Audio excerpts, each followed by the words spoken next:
Hi everybody, it's Anna. Welcome to a new tarot story this week. We start with the Monday card, and for that we have the Queen of Wands. So the Queen is always the expansive or hospitable energy of her suit, so she takes the gift of that suit and expands it and invites other people to join in. Wands are connected to the element of fire. They're about feeling impassioned and confident and inspired. So I think of this Queen as being very sunny, gregarious, just lit up. She draws people to her because she's passionate and alive, really energized with life. So there's a lot of life force in her. And so she draws people to her because she's so lit up and sunny, and also because she inspires that in them. You know, the people you're around, that as you're around them, you can feel your own spirits lifting. And it's not because they're doing it for you, but because they're inspiring you to get in touch with that spark in yourself. That's what she does. So this energy suggests to me that we really want to let our light shine. We want to be as visible as possible in the world. And that can be kind of challenging to us sometimes because many of us have learned that visibility equals vulnerability.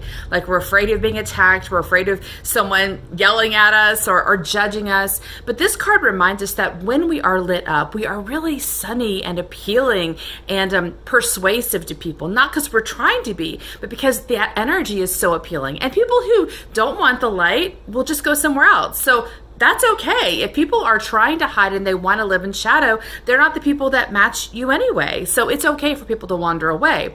But when we're lit up, we draw the people that match our energy. I also like this little black cat there. It suggests there's a little bit of witchy energy to this Queen of Wands. She's able to do a little bit of magic. It's kind of quiet, but it's definitely there. So today, consider where you might be hiding your light. Take that, it's like the biblical statement of don't hide your light under a bushel. Take the bushel off. Put your light on a hill. Let yourself shine. Let people see you. Let them come to you. Let them be blessed by you and enjoy the fact that you are this lit up blessing in the world. See you tomorrow for our next card. Bye. Hey everybody, it's Anna. Welcome to the Tuesday card for this week's tarot story. Today we have a major arcana card, a major life lesson. It is Death reversed.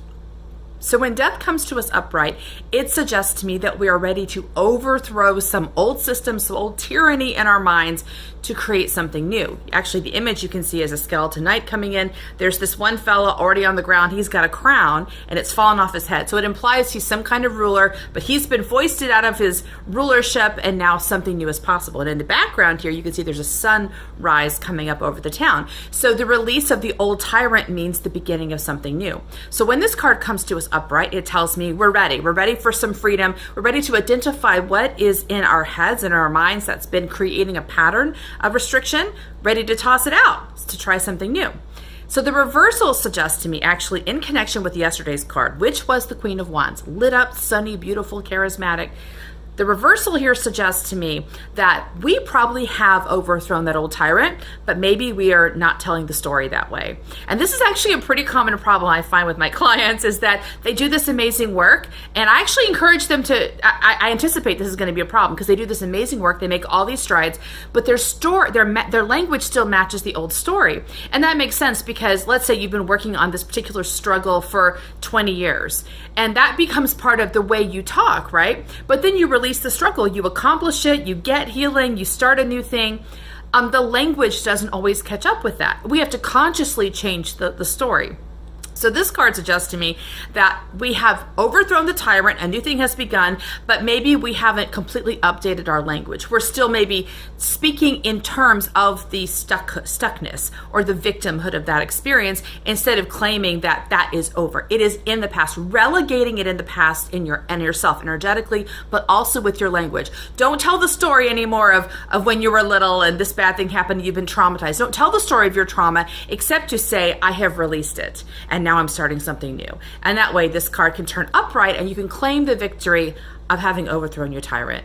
See you tomorrow for our next card. Bye. Hey everybody, it's Anna. Welcome to the Wednesday card in this week's tarot story. Today we have the 8 of Pentacles.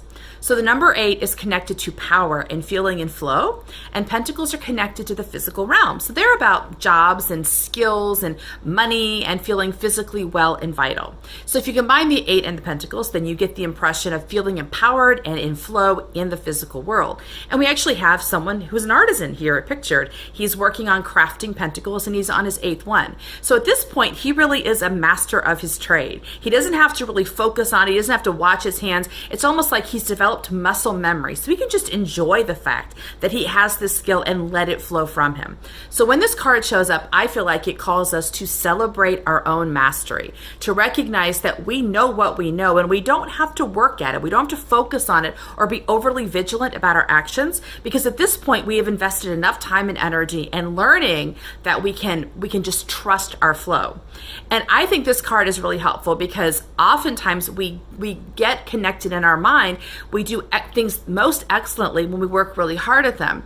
And that might be true of some people, but it tends not to be true of intuitives, or the people who are usually coming to me. Intuitives tend to do their very best work when they don't work that hard, when they are relaxed, when they kind of are at their ease and they enjoy their own mastery. They trust themselves. So the harder you work at something, the more you throw it off. So the theory that, no pain, no gain doesn't apply in this situation. Instead, we want to focus on the more you can trust, the more you can relax, the more your mastery flows, and you really bring your very best self to the world around you. Also, I think this card warns us against perfectionism. Perfectionism is basically trying to do something with absolutely no flaws or no mistakes that we see as mistakes. And the truth is, in the physical world, that's not going to happen. It's not even a goal of the physical world. The physical world is dense, it's unpredictable, and that's what we're working with material stuff, right? And that means it is much more important that the energy we put into something is much more important than the way the product ends up showing up. Because the product can be something kind of strange looking, even not at all what we expect, but if we bring it to the world with love and compassion and mastery and joy, that object carries that energetic flow. So it's important to focus more on the experience of mastery, of joy, of flow, than it is on what was produced.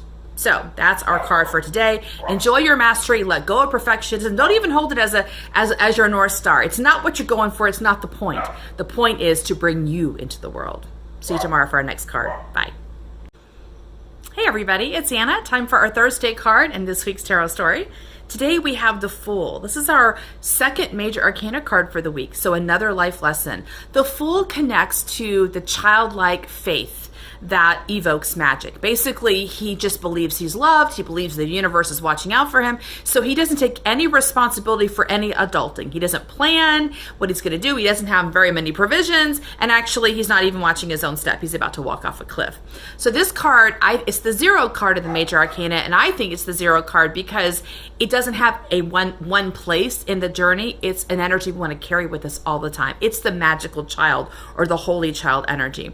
And again, because there is this childlike trust in their own belovedness, they're open to being loved and supported and served by the universe. And that's something most of us have unlearned. Well, all of us have unlearned as we become adults. We start taking responsibility for ourselves. We try to think things through, and there's nothing wrong with that. But the magical child basically gives us access to this other understanding of, you're not valuable for what you're able to accomplish. You're valuable just because you are. You're beloved unconditionally because the universe loves you, and it will take care of you if you will let it.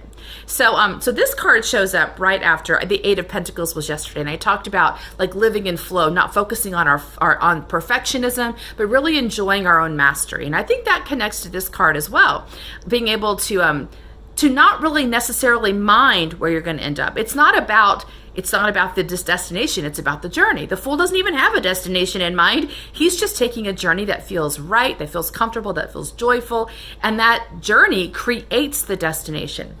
Like I mentioned yesterday with the Eight of Pentacles, it's not the product that has power. It's not whatever we're making that has power. It's the amount of investment, the energetic investment we have made in it that creates the magic. We are the magic. Our love, our energy rubs off on the things we create, and that becomes the blessing in the world. The same with the Fool. The point is not where we're going. The point is how we get there.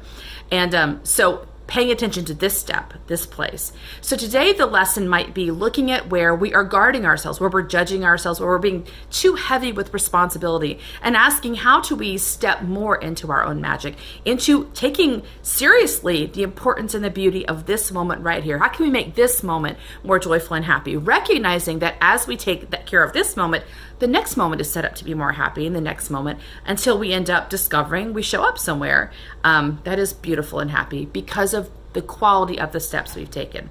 So that's our Thursday card. See you tomorrow for our last card. Bye.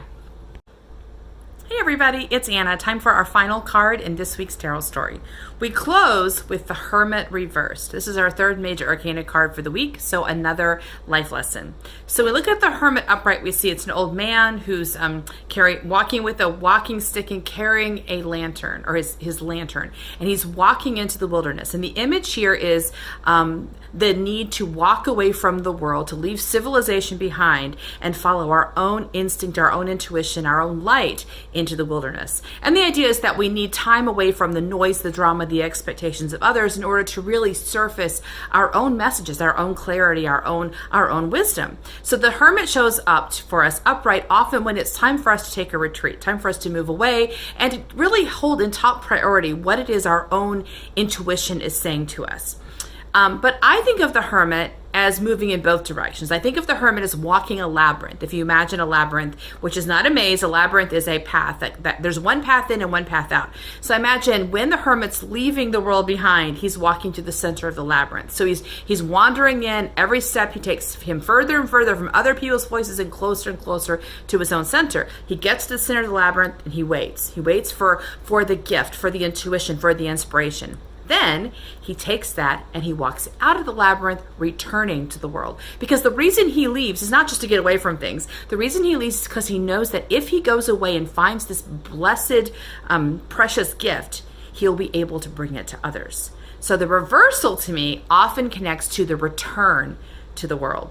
So the first card we had this week was the Queen of Wands, which is about being lit up, being in the world, letting people see you, letting people appreciate you and find their own light from your inspiration.